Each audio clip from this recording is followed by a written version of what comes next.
190 personas perdieron la vida a causa de las inundaciones en Alemania el mes pasado. En un par de días cayó un volumen de lluvia comparable con el que habitualmente cae en 2 meses. La devastación fue tal en los estados de Renania del Norte, Westfalia y Renania-Palatinado que el gobierno habilitó un fondo de 30.000 millones de euros para la reconstrucción. Y de acuerdo con un estudio internacional de reciente publicación de la World Weather Attribution, el episodio puede vincularse directamente con el cambio climático. El aumento de temperatura en la atmósfera por este hecho aumenta las posibilidades de lluvias extremas casi en un 20% para esta región del mundo.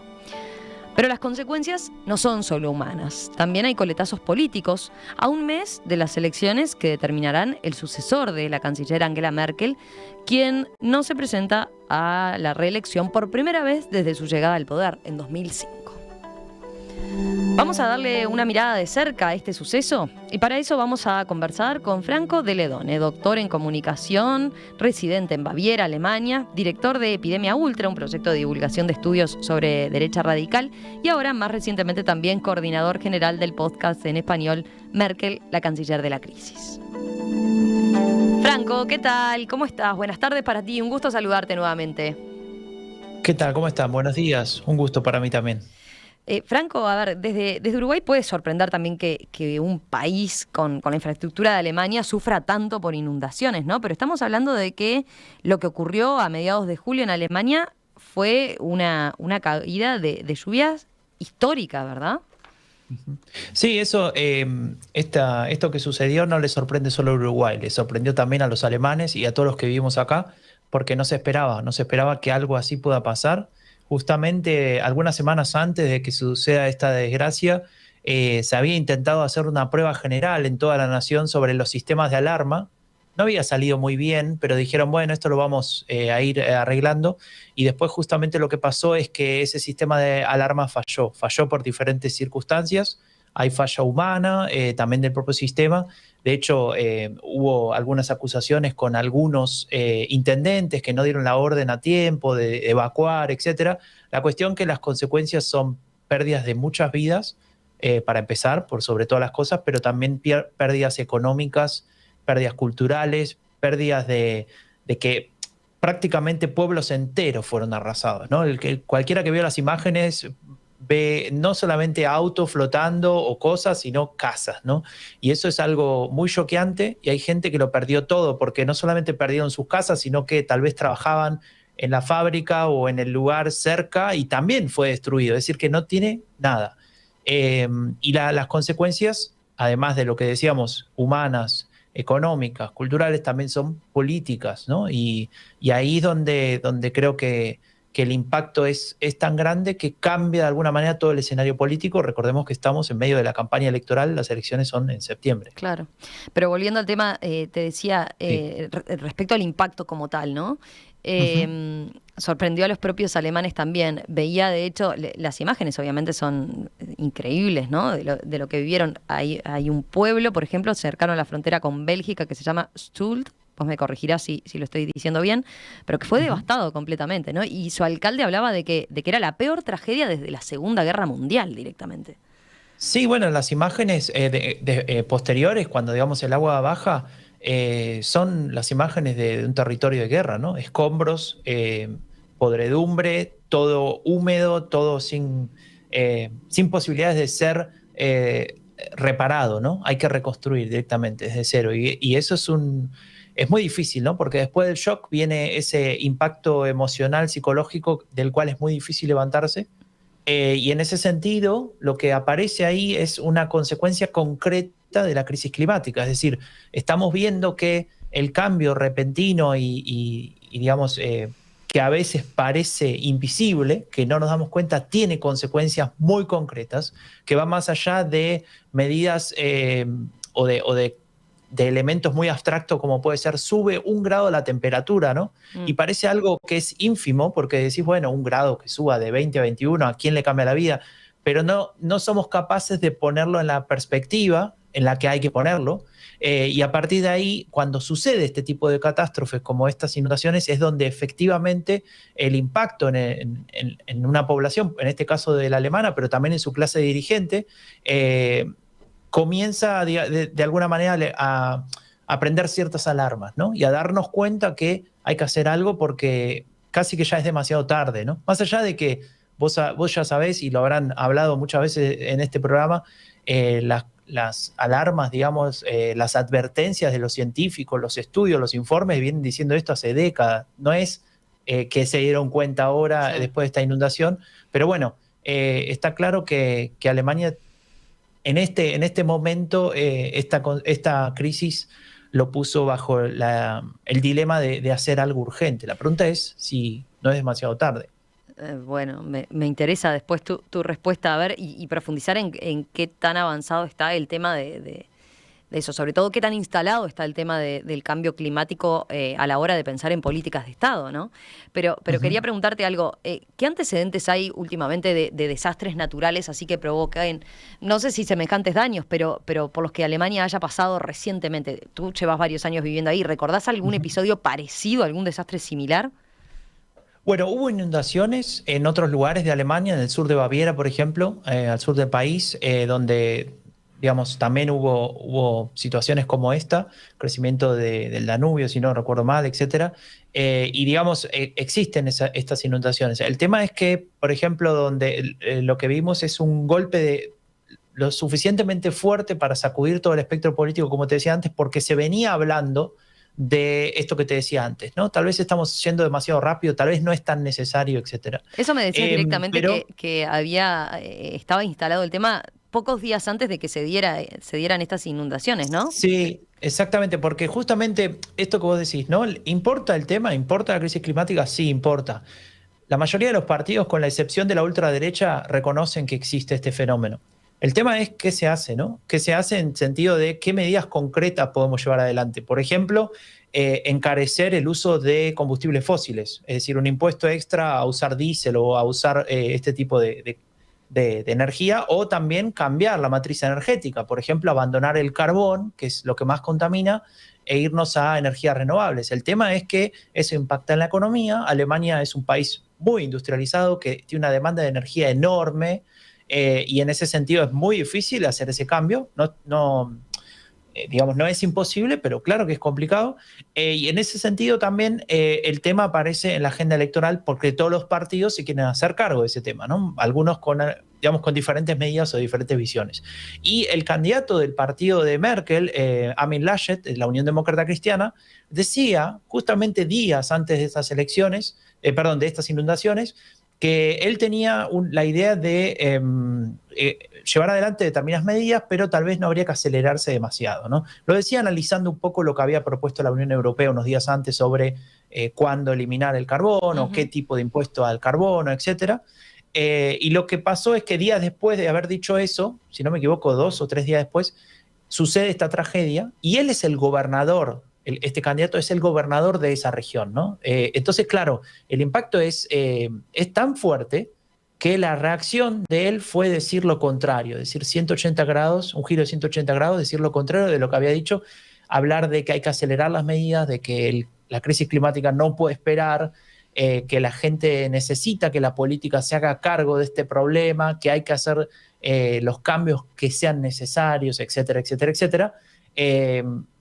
Prometió ayudas inmediatas que no llegaron inmediatamente y hay una decepción tan potente en ese sentido que este candidato que iba primero en las encuestas, había empezado mal, pero había remontado, había superado a la candidata del Partido Verde que iba primera, él ya había llegado al 30%, estaba bien posicionado para ganar la elección y a partir de este momento comienza a derrumbarse y se transforma en un candidato que tiene que hoy en día remarla desde el segundo lugar porque el Partido Socialdemócrata lo superó por un punto, pero lo superó y esto es algo impensado, esto no se sabía que iba a pasar y en ese sentido, bueno, vemos que las consecuencias del cambio climático o de la crisis climática, además de las ambientales que venimos hablando, también son políticas, ¿no?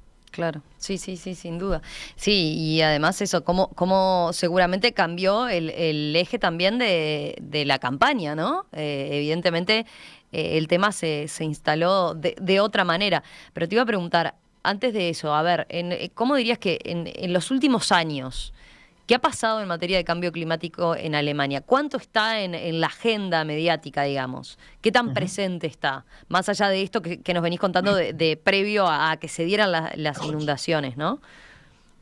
Sí, está muy presente en el debate. Todos los partidos se hicieron cargo, como te decía antes, excepto la ultraderecha, todos se hicieron cargo. Y ahí donde se ve, digamos, que las consecuencias son cada vez más visibles, ¿no? Por ejemplo, en los lugares donde tal vez llovía más y el clima no era tan seco y tan caluroso en verano, Ujú. hoy en día el clima es el clima del sur de Francia, ¿no? Digamos, con pocas lluvias con poca y con mucho calor, ¿no? Entonces, por ejemplo, el jardín de tu casa o de las casas, digamos, donde usualmente era verde y todo con determinadas plantitas, ahora está seco y muerto en verano, ¿no? Al menos 4 o 5 semanas de verano se seca como en otros lugares del mundo, como nunca había pasado en esa región.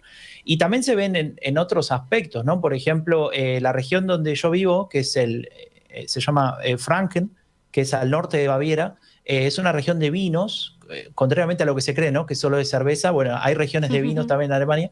Y donde yo estoy, se cultiva una determinada uva, un tipo de uva, y ese tipo de uva necesita un clima especial que ya de vino blanco que ya no está funcionando como antes, porque ese cambio de poquitos grados que hablábamos antes, menos lluvias, un poco menos de frío para mañana temprano, etcétera, ese tipo de detalles que hace que la uva tenga el rendimiento que es necesario, se pierde. Entonces los productores piensan en cambiar el tipo de uva, ¿no? En cultivar otro tipo de vino, y eso Y lo parece están un detalle. atribuyendo a eso, a los cambios que están experimentando con el clima ahí en esa zona. Claro, y eso es un cambio profundamente cultural, ¿no? De producir otro tipo de vino, de cambiar tu marca de origen, de hacer otra cosa, ¿no? No digo que eso sea imposible, pero sí que es un indicador muy potente de cómo cambia el clima y cómo nos cambia la vida. Y otra cosa que te quería contar que a mí me pareció muy gráfico, muy ilustrativo de estos cambios. Hace pocos días estuve de vacaciones, un par de días, en una región menos habitada, digamos, había unos bosques, etcétera, y con el Google Maps estábamos caminando por ahí buscando, no había un camino, entonces buscando un poco la dirección hacia donde queríamos ir, y el Google Maps me mostraba un bosque, ¿no? Pero no había un bosque, había un lugar donde se veía que había troncos de árbol, pero todo cortado, ¿no? Todo eliminado, y era raro. Entonces, bueno, cuando salimos de ahí nos cruzamos con una persona que venía en la dirección contraria, una señora que vivía ahí, que vivía en el pueblo, a un par de casas, a un par de metros de este bosque, y le preguntamos qué pasó, si estaban ahora produciendo madera o por qué. Dijo, no, es que tuvimos una peste acá, un ¿cómo se dice?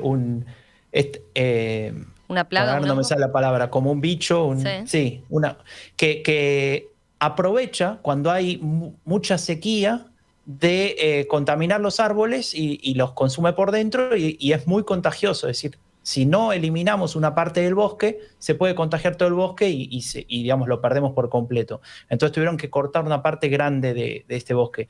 Y la verdad que eso, cuando lo mirabas de lejos, veías que cambiaba todo el paisaje, ¿no?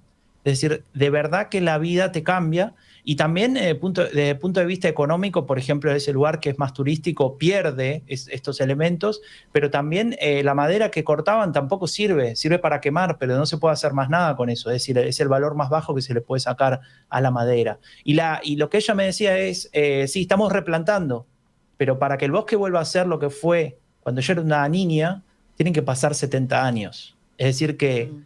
toda una generación tiene que esperar para que en el mejor de los casos ese bosque vuelva a estar donde siempre estuvo.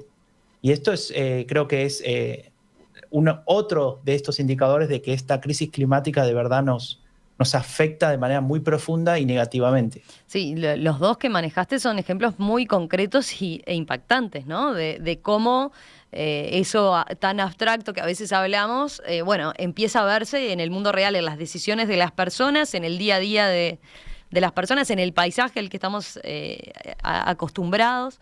Me parecían muy, muy gráficos esos ejemplos, ¿no? Te iba a preguntar, en materia de infraestructura, de lo que son hasta la preparación de las casas, por ejemplo, para lo que pueden ser eventos climáticos adversos. ¿Qué tan avanzados estaban o hay algo ahora, se está pensando en encarar por ese lado también el tema de prever que, bueno, que estos eventos climáticos se van a dar con mayor frecuencia y que hay que estar preparados de otra manera para estas catástrofes, ¿no? Claro, en primer lugar están las medidas políticas que tienen que ver con cambios de esquemas de consumo, ¿no? De consumo de energía por sobre todas las cosas. Esto que hablamos del carbón, de un impuesto extra al consumo del carbón, es decir, que las casas tengan algún sistema para medir cuánta energía están consumiendo y de qué tipo, no sé si tenés gas o si tenés aceite o lo que sea con lo que producís la calefacción, por ejemplo, en tu casa, etcétera, o la electricidad. Si te pasas de determinado tope, pagar un impuesto extra, ¿no? Este fondo, reutilizarlo, el desarrollo de energías renovables o Es en interesante eso abaratar. porque están pensando en llevarlo a cada casa, digamos, ¿no? No es Claro, ya a las industrias, a las grandes empresas, sino a cada casa para que haga un consumo más responsable entonces del combustible fósil. claro, esa es una de las partes, ¿no? Digamos que cada ciudadano se haga cargo de lo que pasa en su casa.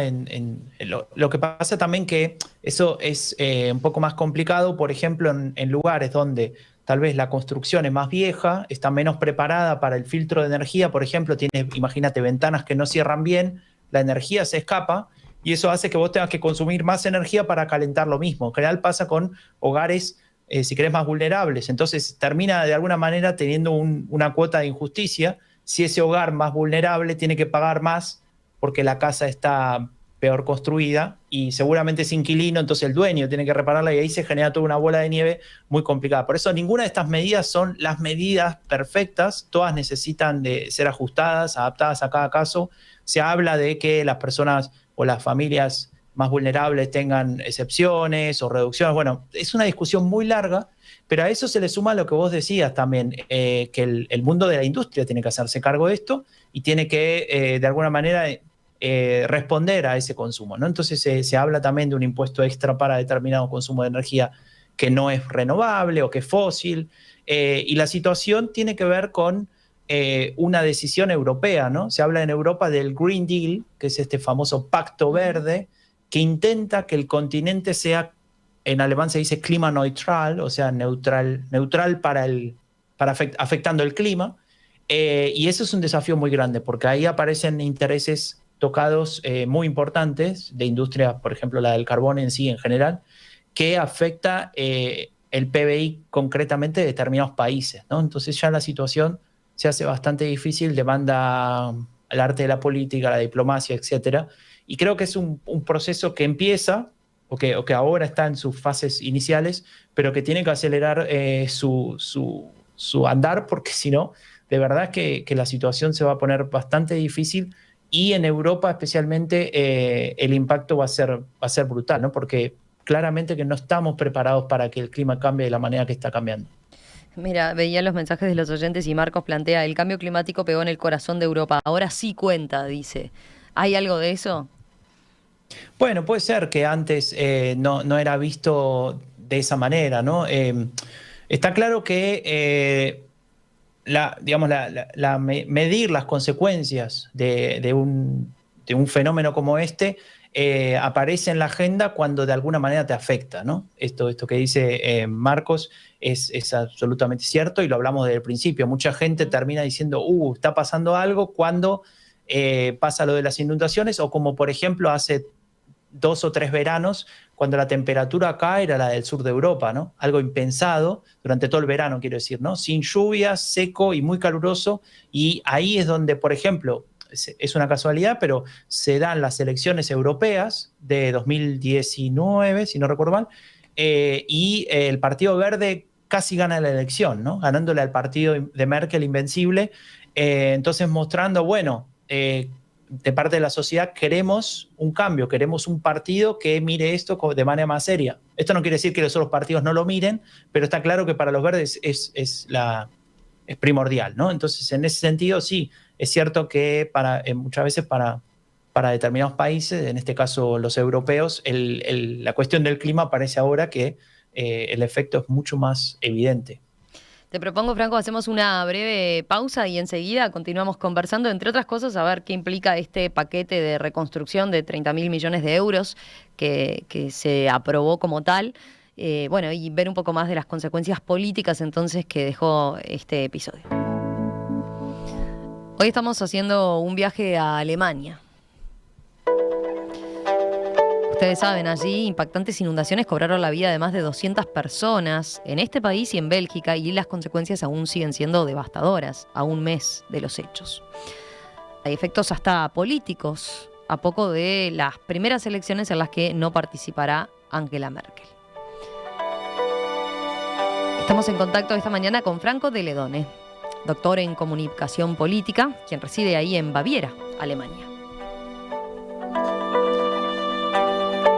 Franco, permanentemente desde que comenzamos la charla haces mención al impacto político que tuvo esto, ¿no? Y nos dabas un ejemplo claro de cómo uno de los candidatos, un gobernador de una de las regiones más afectadas, cambió radicalmente su discurso respecto a lo que había o no que hacer sobre el cambio climático a partir del hecho, ¿verdad? Te iba a preguntar, más allá de eso, en general, ¿se utilizó las inundaciones como hecho político para posicionarse fuerte? Surgió como una preocupación más bien nacional, dejando de lado diferencias políticas. ¿Cómo se vivió desde ese punto de vista en el terreno político? Bueno, esta tragedia termina de alguna manera metiéndose en la campaña porque justamente ahí estaba empezando digamos, estábamos como en la fase inicial de la campaña, cuando se empezaba a definir realmente cómo se iban posicionando los candidatos. Ahí, como te contaba al principio, el candidato del partido de Merkel estaba bien posicionado, había logrado tener este aura de posible sucesor de Merkel, ¿no? Con, digamos, esta capacidad de hacerse cargo de las decisiones que hay que tomar duras de la pandemia. Recordemos que en el medio de la inundación, o antes, mejor dicho, el contexto es la pandemia, que no terminó. Acá tenemos la variante Delta creciendo, esperando una nueva ola, etcétera, con mucha gente vacunada, pero igualmente posibilidades de contagio existen. Entonces, en ese sentido aparece esta situación y las inundaciones se meten como tema de campaña a la fuerza, obviamente, porque por un lado es una tragedia, muere mucha gente, aparece todo este tema de si estamos o no preparados para este tipo de catástrofes, pero además, como te decía, el gobernador de esa región justamente es el candidato, ¿no? Este que iba primero, Armin Laschet, y él de alguna manera intenta, como debe ser, ¿no? Como cualquier gobernador haría, hacerse cargo de esta crisis y de alguna manera mostrar que estaba ahí, que estaba cerca de la gente, etc. Y una de las cosas que hace es ofrecer ayuda inmediata y con muy poca burocracia, ¿no? Con una cantidad de dinero para la gente más afectada. El problema es que esto no funcionó tan bien, por diferentes circunstancias. Seguramente no son culpa de él, tiene que ver con el sistema, pero la promesa inmediata, de ayuda inmediata, valga la redundancia, no fue tal. Entonces, cuando un par de semanas, de días después, él vuelve a ir a la región, aparecen ciertos enojos, ¿no? De la población. Y esto fue filmado, se hizo bastante, viral, ¿no? ¿viste?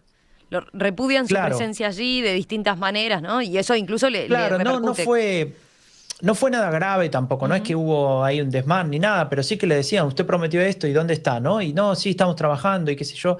Entonces, claro, eso generó la imagen de promesa incumplida, una promesa muy necesaria, no era algo pensándolo a largo plazo, sino que tenía que ser inmediato. Él mismo lo dijo y eso impacta negativamente su imagen y empieza a crecer la imagen de un político que actualmente es el ministro de Finanzas, que es del Partido Socialdemócrata, se llama Olaf Scholz, y que con el tiempo empieza a crecer. Estaba tercero, pasa a estar segundo, supera al Partido Verde y luego pasa a estar en el primer lugar ahora después de la crisis de Afganistán, ¿no? Entonces, una cosa llama la atención. Primero, esa incapacidad que tuvo Laschet de resolver esta cuestión de la promesa incumplida, inmediata, etcétera. Por otra parte, que el Partido Verde no haya sacado provecho de un tema de cambio climático, de crisis climática, como estábamos hablando, y es algo que demuestra que no es todo automático, no es que llueve, se inunda, entonces votemos Partido Verde porque es el partido que habla del clima, sino que tiene que ver con otras cuestiones, tiene que ver con liderazgo, con conducir, etc. Y ahí aparece este tercero en discordia, que de alguna manera, algunos dicen, los analistas, que es el candidato que más se parece a Merkel, pese a venir del otro partido, del partido competencia. ¿Por qué? Porque es tranquilo, porque no dice nada muy jugado, al menos en este contexto, con lo cual, de alguna manera, pese a ser parte del gobierno que debería garantizar la seguridad de esa gente, de los inundados, y también pese a ser parte del gobierno que fracasó en su estrategia de Afganistán, que ese es otro tema, no lo quiero traer ahora, pero es importante, al estar de alguna manera de costado, sin ser el protagonista, logra ubicarse como un candidato potable, ¿no? Como decir, bueno, si queremos que las cosas no se salgan de lugar, votemos a este señor que parece más o menos ordenado y que no promete lo que no puede cumplir, pero tampoco es el Partido Verde, que no lo conocemos. Y en ese sentido, de alguna manera la elección no queda necesariamente a favor de Olaf Scholz, del socialdemócrata, pero tenemos un virtual triple empate. Si uno mira las encuestas de hoy, tenemos 23% para el socialdemócrata, 22% para Amy Laschet y 18% para los verdes. Es decir, que si miramos el margen de error, que en las encuestas es 3-4%, están empatados virtualmente, ¿no? Y eso es algo que nunca pasó en Alemania, al menos Alemania reciente, en donde no sepamos quién va a ganar la elección, o al menos quién tiene grandes chances de ganarla. En tanto y en cuanto estuvo Merkel como candidata, era claro que lo más probable es que gane Merkel. Lo que no se sabía después con quién iba a ser la coalición. Bueno, ahora no sabemos ni siquiera quién va a ser el que va a ganar, y mucho menos quién va a ser el próximo canciller y con qué tipo de coalición va a gobernar, que bastante complejo y nuevo va a ser para Alemania tener que construir un gobierno a partir de un tripartito, ¿no? Pero bueno, ese es un tema más largo y que podemos hablar seguramente de acá que se den las elecciones va a valer la pena volver a contactarte para tener ese panorama más político de con todo gusto. Cómo sigue la cosa, ¿no? Ya sea antes o después, sin duda, también de las elecciones. Te iba a preguntar, para cerrar el tema de inundaciones como tal y lo que te decía de las repercusiones a nivel político, respecto a este paquete de reconstrucción de 30.000 millones de euros, que entiendo se votó en el Bundestag, ¿no? Porque hubo como ayudas locales de los propios gobernadores y después algo a nivel federal, ¿o no? Sí, el tema es que eso también es complejo, ¿no? Porque hay diferentes autonomías. La construcción de Alemania es un país muy federal en términos de sistema político, entonces hay autonomías, hay diferentes, digamos, elementos de uso de fondos que necesitan autorizaciones de diferentes niveles de gobierno. Entonces es bastante complejo, pero sí es cierto que existe este plan, esta ayuda. Hay unas ayudas inmediatas, Soforthilfe se llaman, que vienen tal vez de estos sectores, mejor dicho, de estos niveles de gobierno más locales, y después también aparecen los de la región, que serían Nordrhein-Westfalen, y también a nivel federal para intentar de alguna manera colaborar con esta gente que te decía que lo ha perdido todo, ¿no? Pero también para reconstruir la región, porque las imágenes son contundentes, no solamente estos pueblos que fueron arrasados, sino también autopistas enteras, las vías del tren, que son muy importantes. Recordemos que, digamos, si se pueden imaginar el mapa de Europa, esta región es vecina con Bélgica y Francia, entonces es el corazón de Europa. Estamos hablando bien en el oeste, digamos, ¿no? De Alemania. Exacto, Viene lo que está en el límite con Bélgica, ¿no? Ahí fue la zona más afectada y por eso decís es el corazón de Europa, exactamente. Claro. Entonces ahí, digamos, la situación de infraestructura es grave y eso demanda de una inversión súper fuerte de parte del gobierno federal. Pero como te decía antes, esto sucede todo en el medio de una campaña electoral. Entonces, claro, muy complicado tomar decisiones, primero porque después no se sabe quién va a gobernar y cómo van a continuar esas decisiones, etcétera, pero también por otra parte por ese posible uso político que se puede hacer de eso, ¿no? Y que tal vez hace dudar al político para que no lo juzguen mal, o al revés, ¿no? Para que no lo juzguen por no hacer nada. Es complicado esto justo en este momento de campaña, pero bueno, así es la política. Y como decimos con mi amigo Raúl Gil, con el que hacemos un podcast sobre política alemana todos los viernes, es un momento en el cual podemos decir que la política alemana no es aburrida, pese a lo que creíamos antes de estos tiempos. Ya creo que no. A propósito de eso, ya que generás expectativas con eso, te pregunto ahora sobre el final, sobre ese otro proyecto en el que estás, que tiene que ver con esto de lo que venimos hablando de alguna manera.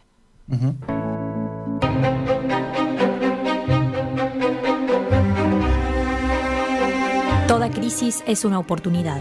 Und wir mussten uns an dieser Stelle entscheiden. Las decisiones se deben tomar rápido. Scheitert der Euro, scheitert Europa. Y cada decisión tendrá consecuencias. Meine Sichtweise auf die Kernenergie hat sich durch die Ereignisse in Japan verändert. Te pueden amar por ellas, pero también te pueden odiar. Pero lo que nunca podrán es olvidarte. Es war mir eine große Freude. Es war mir eine Ehre. Herzlichen Dank.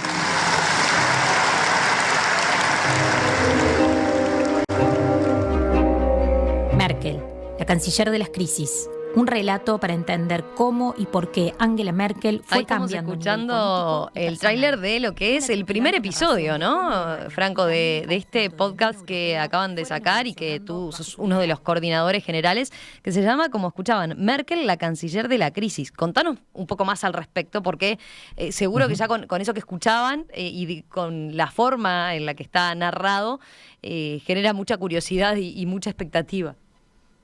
Bueno, este es un podcast que nació, la idea de este podcast nació a principios de año con la intención de contar un poco quién es Angela Merkel, qué hizo, cuáles fueron las decisiones que tomó y cómo, digamos, para tener un eje narrativo, cómo enfrentó las crisis más importantes de todo el tiempo en el cual fue canciller, ¿no? O que al menos estuvo en lo alto de la política alemana. Y justamente elegimos para contar esta historia un formato narrativo documental, es decir, tenemos ciertas partes con un relato, incluso con algunas escenas actuadas, ficcionadas, y también la opinión y el análisis de expertos, personas expertas, del mundo de la política alemana, del mundo del periodismo, de la universidad, naturalmente, académicos, etcétera, que nos cuentan y analizan con nosotros estos diferentes momentos. Entonces es una miniserie de 5 episodios donde analizamos los 5 momentos más importantes para entender un poco también que Merkel no fue siempre la misma, como somos todos, ¿no?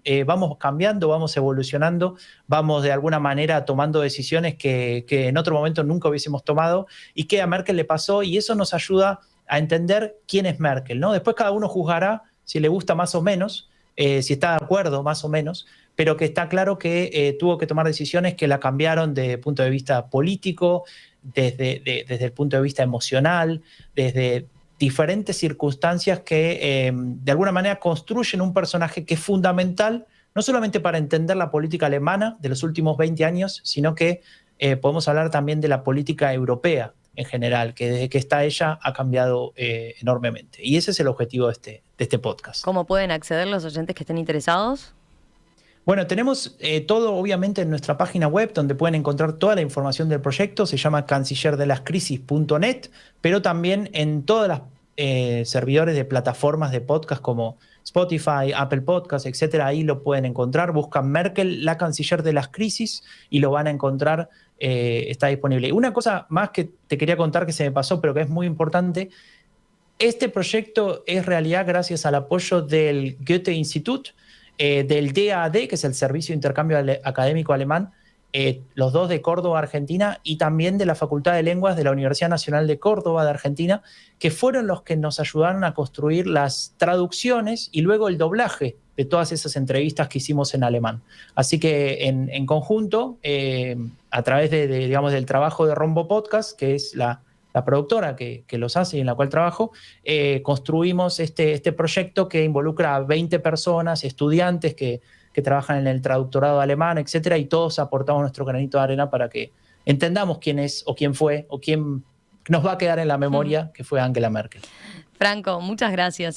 Suerte con eso entonces, con ese nuevo desafío que tenés ahora por delante y de cara ahora a lo que queda de campaña también. Me decías, el último episodio sale ahí, justo previo a las elecciones, ¿no?